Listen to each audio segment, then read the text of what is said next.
Welcome, and thank you for working with us on these virtual news conferences. We appreciate your efforts to share the most accurate and up-to-date information with the public. I also want to thank our interpreter today, Margie Prop. Our Health Director, Pat Lopez, is also here to speak and answer questions. First, to update you, there are still no confirmed cases of COVID-19 in Lincoln or Lancaster County. However, the recent diagnosis of the second case of COVID-19 by community spread in Omaha brings increased urgency to the need for all of us to comply with the state of Nebraska and Centers for Disease Control guidance.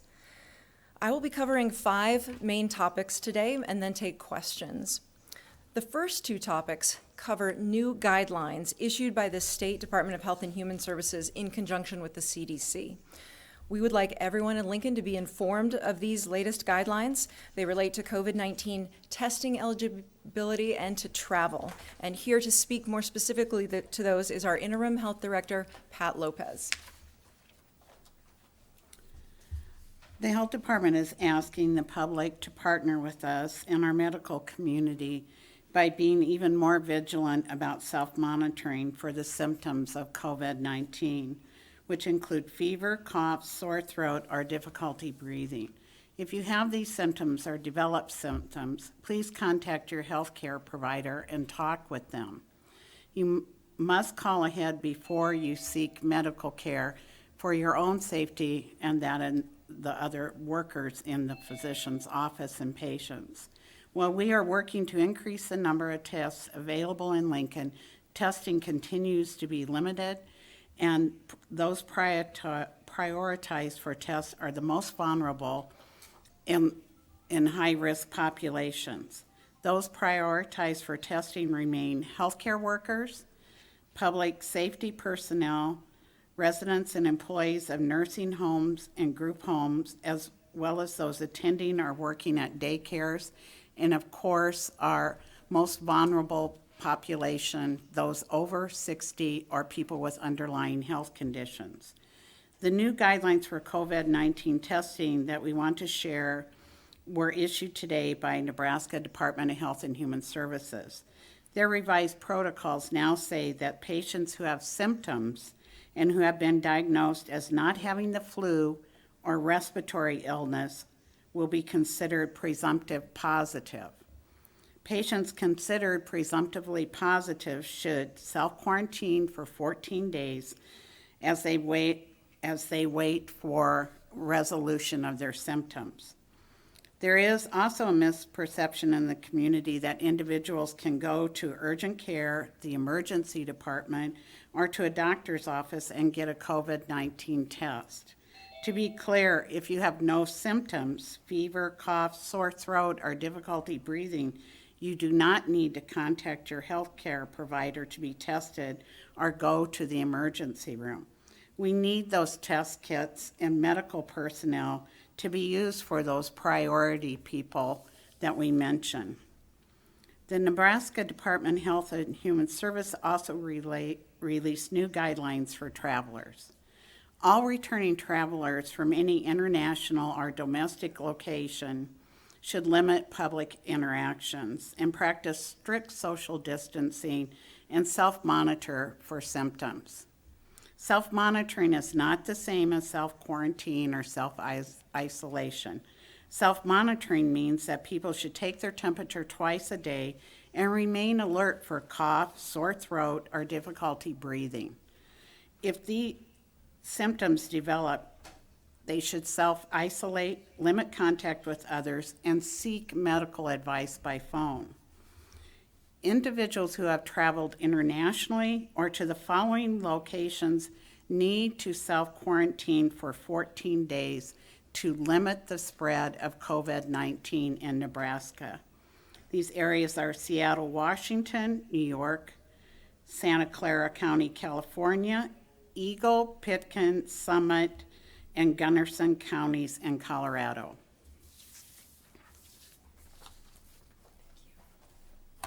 Thank you. The next 2 topics are important reminders about precautionary social distancing measures that we want our community to continue to take seriously. Social distancing is part of a nationwide effort to combat the spread of the coronavirus. They are some of the best ways we can all do our part to save lives and keep our healthcare system from becoming overburdened. We are asking everyone in our community to limit public gatherings to 10 people or fewer. This includes social events such as church services, gym facilities, and other business with walk-in customer traffic. We are asking Lincoln bars and restaurants to limit people to 10 or fewer in their establishments, although food establishments may continue to serve takeout or offer drive-through and delivery services. We really appreciate the many businesses who are already following these voluntary guidelines. They are precautionary, but extremely helpful as we work to slow the arrival and the spread of the coronavirus that causes COVID-19. While not required at this time, our community is relying on businesses to make these changes for the greater good. Lives depend on them. Because the situation is evolving rapidly, businesses may access the latest updates on the City of Lincoln website. In coordination with the governor and health officials, we are monitoring the situation day to day and hour to hour. Any changes and updates will continue to be posted on the city website and pushed through our media channels. That city website is lincoln.ne.gov.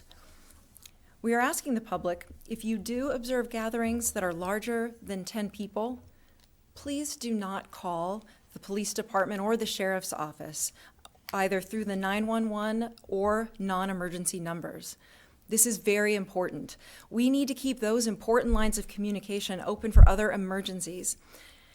Although we strongly support and expect people will comply with this 10-person limit, our police department is not enforcing it at this time.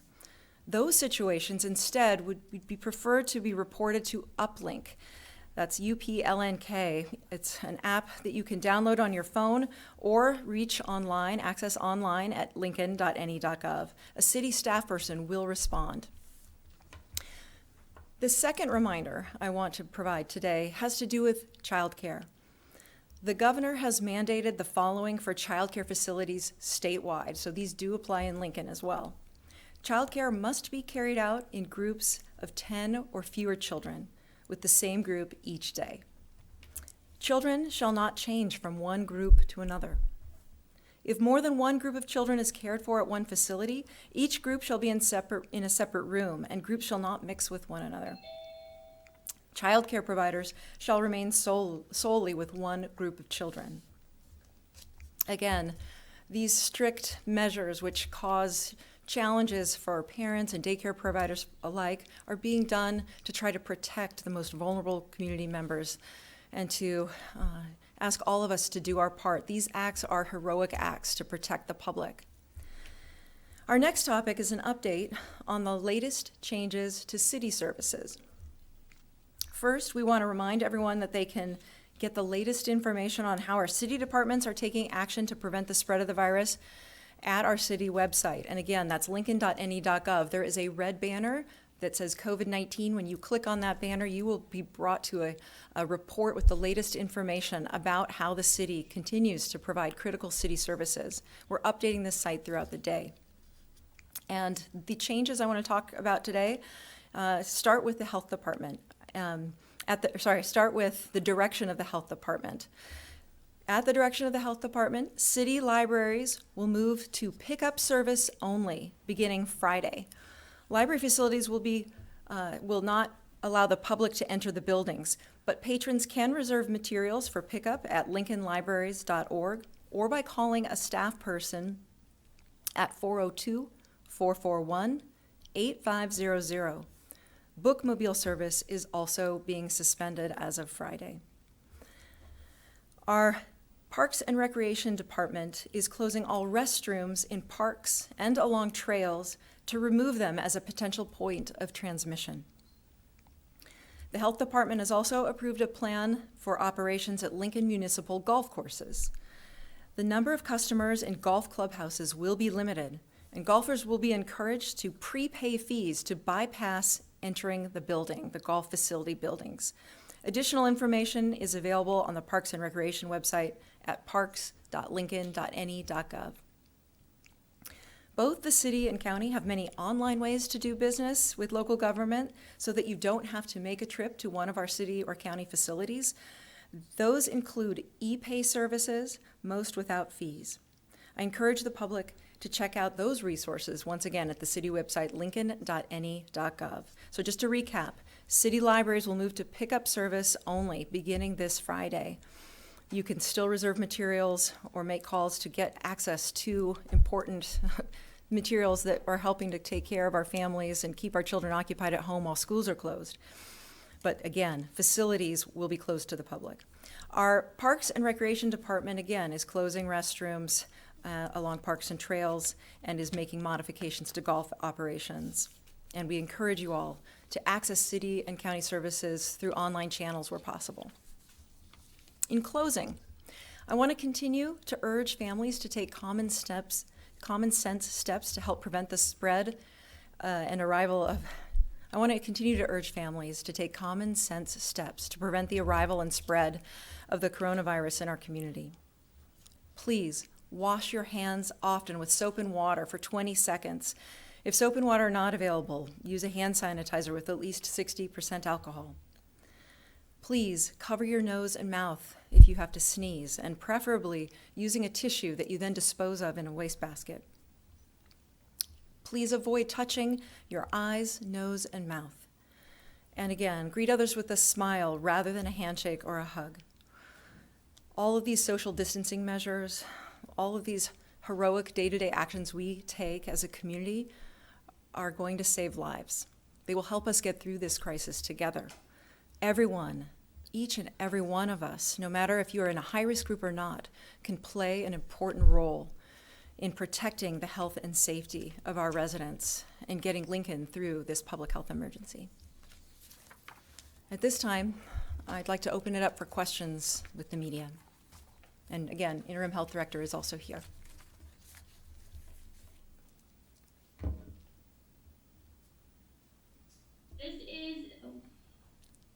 Go ahead, Bailey. This is Bailey with 1011. Just to clarify, so if you have the symptoms and you don't test positive for the flu or another virus, you'll just be assumed presumptive positive with the COVID-19 without an actual test for COVID-19? That's correct, Bailey. Just due to the limited number of tests and the symptomology that's present, that's what the Department of Health and Human Services has advised us. How will the city be able to track those numbers then? We'll know at the health department, probably who's self-monitoring will receive reports, and we'll also know who's quarantined. So if people do take those steps, they should tell someone? Tell the health department? Yes, we'll know. They can call our number at the 441-8006. And usually, also Bailey, the doctor's office will call us and ask for directions, so we have very close communication. Okay.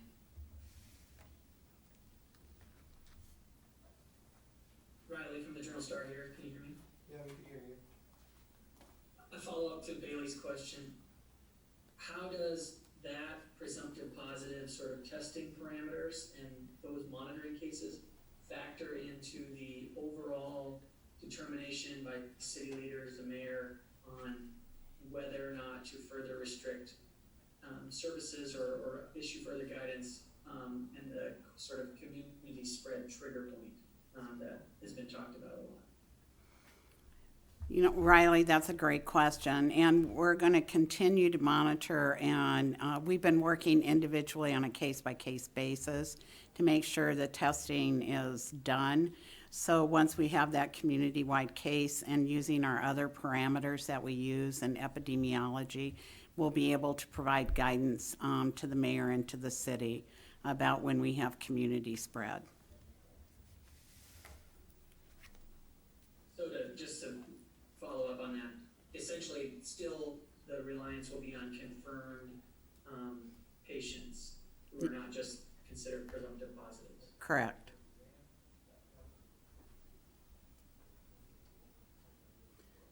And we're hoping that in the next week or so that we will have additional tests available to us.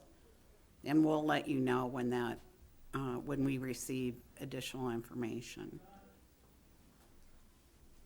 And just to follow up on what Director Lopez said, it goes beyond hope. We are actively working with our state partners. We're working in concert with the governor's office, with UNMC, with our federal delegation to communicate how much we want additional capacity for testing, how important that is to us helping to stay out in front of this health emergency.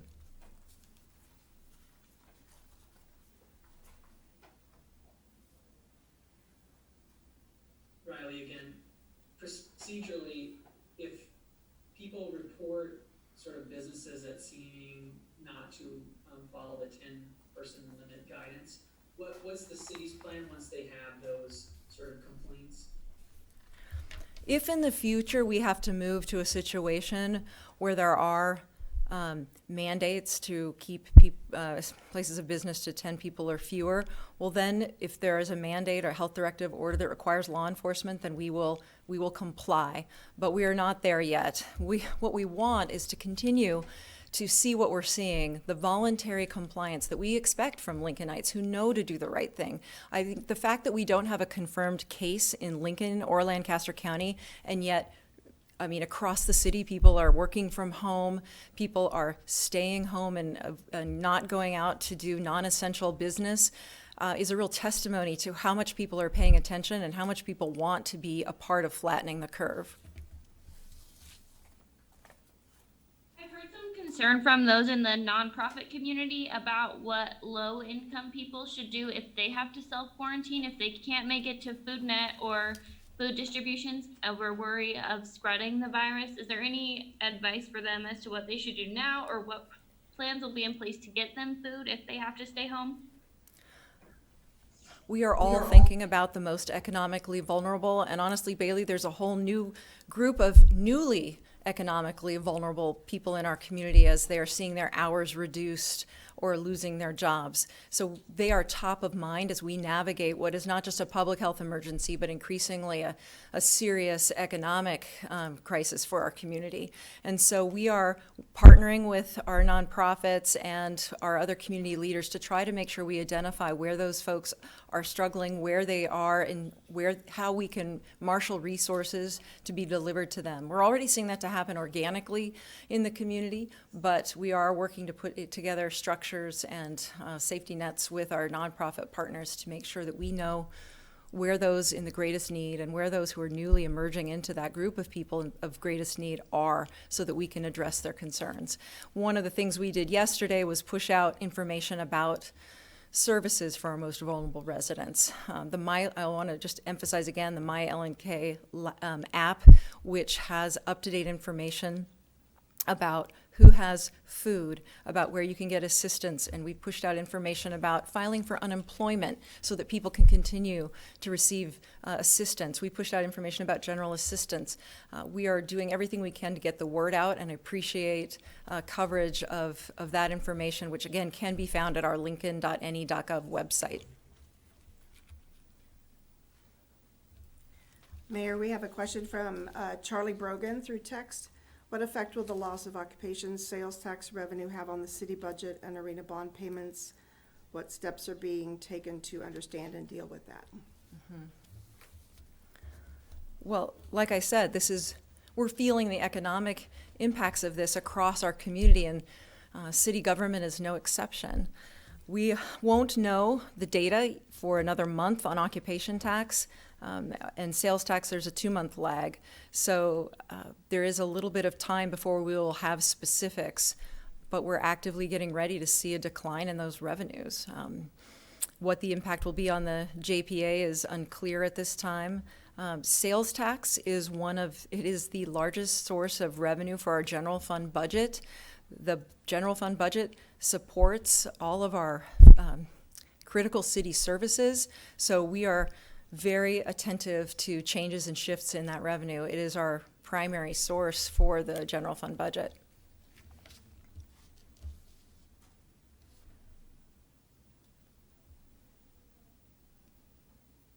Other questions? Okay. Thank you for tuning in, and we appreciate your flexibility as we navigate through the evolving nature of these press conferences.